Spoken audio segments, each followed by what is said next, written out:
خیبر پختونخوا میں سیلاب سے متاثرہ ضلع نوشہرہ میں خواتین افسران کی کاوشیں، مصیبت میں گھرے متاثرین کی بروقت مدد کے لیے انہوں نے کس طرح کام کیا، جانتے ہیں فضل نبی کی رپورٹ میں۔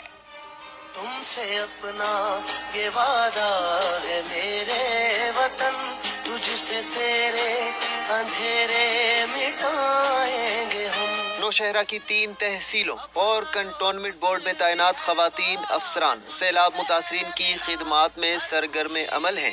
مشکل کی اس گھڑی میں نہ صرف متاثرین کو بروقت گھروں سے نکال کر محفوظ مقامات پر منتقل کیا، بلکہ ان کی ضروریات پوری کرنے کے لیے بھی پیش میرے وطن سر بلند تیرے پرچم کو رکھے خدا۔ مشکلات تو ہمیں پہلے دن سے اسی دن سے آگے تھی جب کہ ہمیں پتہ چلا کہ فلڈ آ رہا ہے۔ سب سے پہلی مشکل یہ تھی کہ لوگوں کے گھروں سے ایویکویٹ کرنا اور لوگوں کی جانیں بچانا، یہ سب سے پہلے ہمارا ٹارگٹ تھا۔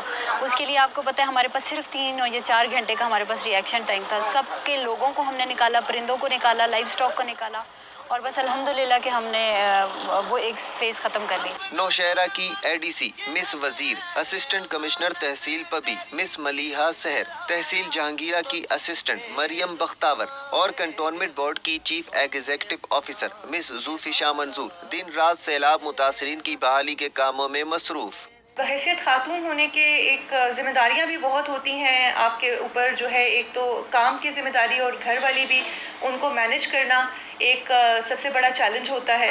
چاروں خواتین افسران دیگر خواتین کے لیے فرض شناسی کی عمدہ مثال بن گئیں۔ فضل نبی، سما، نوشہرہ۔